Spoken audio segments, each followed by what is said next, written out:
I've been drawing boxes and shapes for so freaking long. It is time to build a body.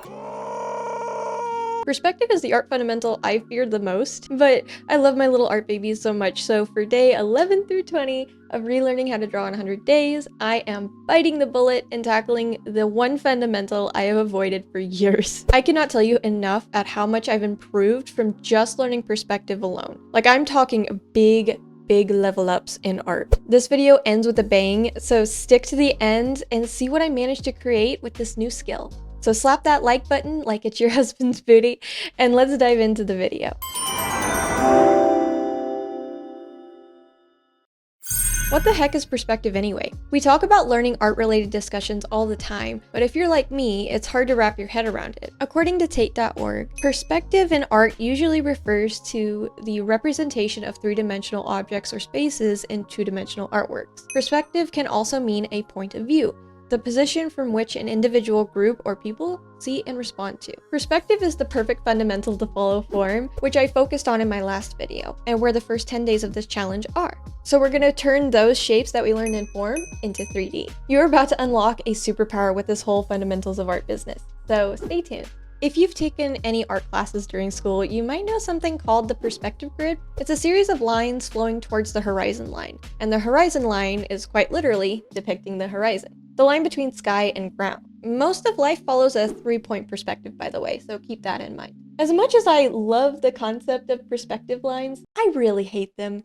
It was the reason why I didn't want to do perspective in the first place, because it's extremely intimidating. As soon as I learned it in art school, I was like, nope, I can skip this, I'll be fine, everything's fine. And I'm sure you guys may have been in the same boat as me. However, later in this video, I do learn that perspective is in fact important and we should not skip it. So for the 11th day of this challenge, remember the first 10 days were in my last video, it was simply drawing boxes. And I learned this technique from a YouTuber named Picat. They're on Twitter and a whole bunch of things. I highly recommend them. So we all know how to make boxes, right? Like, you're probably thinking like, oh, this is gonna be easy. Wrong. We've been drawing boxes wrong this entire time.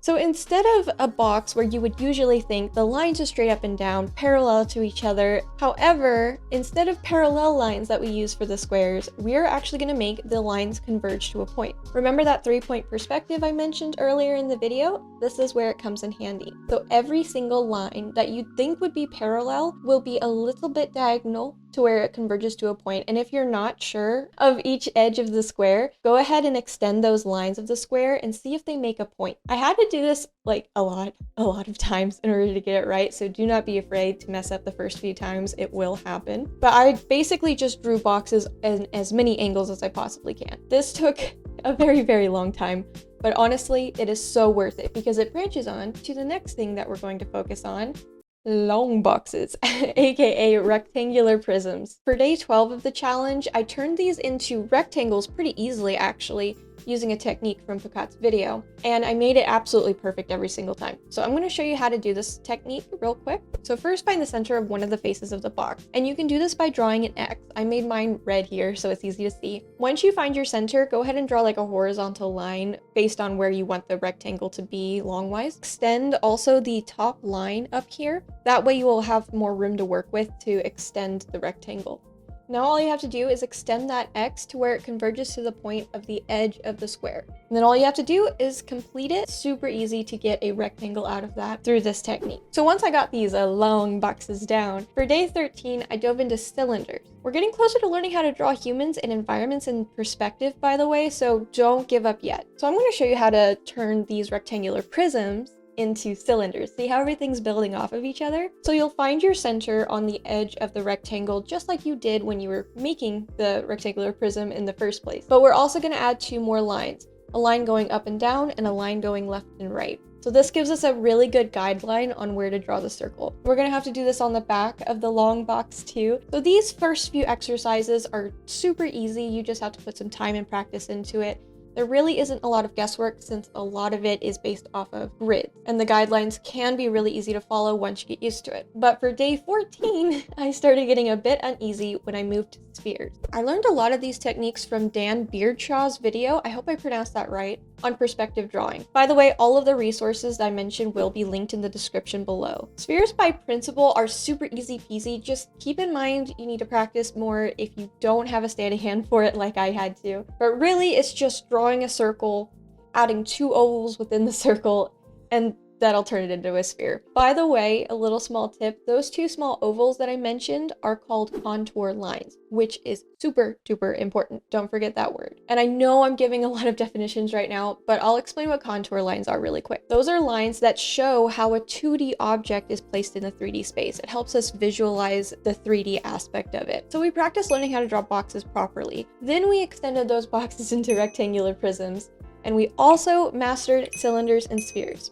And now for the fun stuff, organic shapes. So for day 15, I'm going to bend and curve these cylinders and practice more with contour lines, like I mentioned earlier in the video. This was actually really fun because I started to understand more about why I made myself draw so many freaking boxes. I could finally grasp perspective a little bit better in my brain, in my little wrinkly noggin, and rotating an object in 3D on a 2D piece of paper felt a little bit easier. Another little pro tip, if you draw a line going through the cylinder or any shape you're trying to draw contour lines for, it'll make it a lot easier to draw them. Now, this was very, very difficult for me to grasp. It did take a few more tries than the other practices that I did, but eventually I got like kind of a good grasp on it. So I'd love to just jump in and start building a body with all of the tools that I've achieved during my perspective work. But I also forgot how the basic human anatomy works. I've just been playing the guessing game for so long, I completely forgot like the actual rules. So I wanted to brush up on that a bit. So I dove into the cursed World Wide Web that we love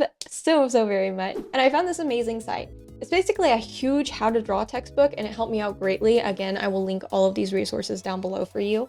I managed to get a good few templates going on, basic human anatomy. So because I have these skills under my belt, it is time to build a body. Oh my gosh, finally. I have been waiting so long for this moment because I've been drawing boxes and shapes for so freaking long. For day 17, I did run 4 like pose base designs, and it took a while to get used to, but I slowly got the hang of it. So I really liked one of these poses, and I moved it over for day 18 to turn into a finished line art piece. Now at first I wanted to put like a full background and stuff like that in, but I did not have that time for day 18, so I saved that for the last 2 days. Because I took the time to create that base yesterday, it was so much easier to add the face, hair, and clothing. It made my life so much easier, I swear. All right, so I've been teasing enough. Let's do a full rendered piece. I know this isn't particularly needed for this challenge, so do not feel pressured at all to do this. I just really like seeing how I've improved with the skills that I attained, so that's why I want to do this full piece just to see where I'm at. So for day 19, I got to work. I had a lot of trouble with the pose at first. Like this one was just not clicking for some reason in my head, so there's a lot of redraws in the speed paint. I eventually got to a point where I was satisfied, and honestly, I wouldn't say the shading and lighting is perfect, but of course we'll be focusing on that later. It's very hard for me to draw a head that is looking up without making it look derpy, so it's better than nothing.